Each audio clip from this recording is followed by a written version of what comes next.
സ്കോട്ട്ലൻഡിന് മണ്ണിൽ 11 ദിവസത്തെ Glasgow Commonwealth games അവസാനിച്ചപ്പോൾ ഇന്ത്യക്ക് സ്വർണ്ണ തിളക്കം. 11 വിഭാഗങ്ങളിലായി 122 അത്ലറ്റുകളാണ് ഇന്ത്യക്ക് വേണ്ടി അണിനിരന്നത്.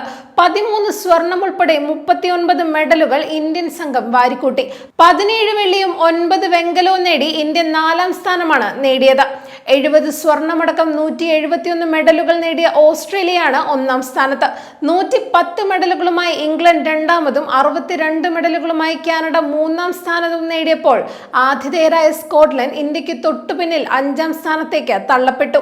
ഓസ്ട്രേലിയയിലെ വിക്ടോറിയയായിരുന്നു 23ാമത് ഗെയിംസിന്റെ വേദിയായി ആദ്യം നിശ്ചയിച്ചിരുന്നത്. എന്നാൽ സാമ്പത്തിക പ്രശ്നങ്ങളുടെ പേരിൽ വിക്ടോറിയ പിന്മാറിയതോടെയാണ് ഗ്ലാസ്ഗോ ഗെയിംസിന് വേദിയായത്.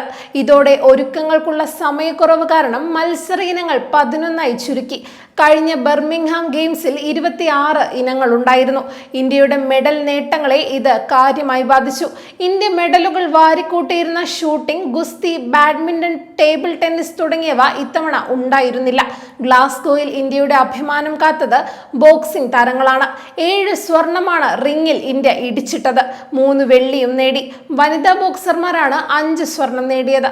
സെമിയിൽ കടന്ന 10 ഇന്ത്യൻ താരങ്ങളും ഫൈനലിൽ കടന്നിരുന്നു. കോമൺവെൽത്ത് ഗെയിംസിൽ ബോക്സിംഗിലായിരുന്നു ഇന്ത്യയുടെ ഏറ്റവും മികച്ച പ്രകടനം. ജൂഡോയിൽ 2 സ്വർണം നേടി ഇന്ത്യ ചരിത്രം കുറിച്ചു. ഗെയിംസിന്റെ ചരിത്രത്തിൽ ആദ്യമായാണ് ഇന്ത്യ ജൂഡോയിൽ സ്വർണം നേടിയത്.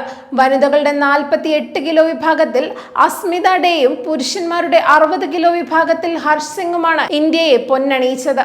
പാരാ അത്ലറ്റിക്സിൽ 3 സ്വർണം നേടിയ ഇന്ത്യയുടെ പ്രകടനം ശ്രദ്ധേയമാണ്. 100 മീറ്ററിൽ ദിലീപ് ഗവിത് സ്വർണം നേടിയപ്പോൾ മലയാളി താരം മുഹമ്മദ് ബാസിൽ വെള്ളി നേടി. അത്ലറ്റിക്സിൽ സ്വർണം നേടാനായില്ലെങ്കിലും ഭേദപ്പെട്ട പ്രകടനമായിരുന്നു ഇന്ത്യയുടേത്. ലോകോത്തര താരങ്ങൾ അണിനിരന്ന ലോങ് ജംപ് മത്സരത്തിലാണ് മലയാളി താരം എം ശ്രീശങ്കർ വെള്ളി നേടിയത്. സെപ്റ്റംബറിലെ ഏഷ്യൻ ഗെയിംസിന് ഗ്ലാസ്ഗോയിലെ പ്രകടനം ശ്രീശങ്കറിന് ആത്മവിശ്വാസം പകരും. ഹൈജമ്പിൽ ആദ്യമായി ഇന്ത്യക്ക് വെള്ളി മെഡൽ സമ്മാനിക്കാൻ സർവേഷ് കുശാരയ്ക്ക് കഴിഞ്ഞു. ജാവലിൻ ത്രോയിൽ നീരജ് ചോപ്ര വെള്ളിയും യശ്വീർ സിംഗ് വെങ്കലവും സ്വന്തമാക്കി. ട്രിപ്പിൾ ജമ്പിലും ഇന്ത്യക്ക് ഇരട്ട മെഡൽ നേടാനായി. പ്രവീൺ ചിത്രവേൽ 2ാമതും സെൽവപ്രഭു 3ാമതുമായി. ദീർഘദൂര ഓട്ടത്തിൽ ഇരട്ട മെഡലുകളുമായി ഗുൽവീർ സിംഗും തിളങ്ങി. കടുത്ത മത്സരം നടന്ന 10,000 മീറ്ററിൽ വെള്ളിയും 5,000 മീറ്ററിൽ വെങ്കലവുമാണ് ഗുൽവീർ ഓടിപ്പിടിച്ചത്. ഭാരോദ്വഹനത്തിൽ മീരാബായ് ചാനുവിന്റെ ഹാട്രിക് സ്വർണ്ണ പ്രകടനമാണ് ഇന്ത്യയുടെ അഭിമാനമായത്. മുൻപ് ഇന്ത്യ ആധിപത്യം പുലർത്തിയിരുന്ന ഭാരോദ്വഹനത്തിൽ ഒരു സ്വർണമടക്കം 8 മെഡലുകളാണ് ഇന്ത്യക്ക് ഇത്തവണ ലഭിച്ചത്. 56 ഇനങ്ങളുള്ള നീന്തലിൽ ഒരു മെഡൽ പോലും നേടാനാവാത്തത് ഇന്ത്യക്ക് നിരാശയായി. ഓവിയോ ഹൈഡ്രോ അരീനയിൽ നടന്ന വർണ്ണാഭമായ സമാപന ചടങ്ങിൽ വെച്ച് അടുത്ത 2030 കോമൺവെൽത്ത് ഗെയിംസിന് വേദി വഹിക്കുന്ന ഇന്ത്യയിലെ അഹമ്മദാബാദിന് ഗെയിംസ് പതാക ഔദ്യോഗികമായി കൈമാറി.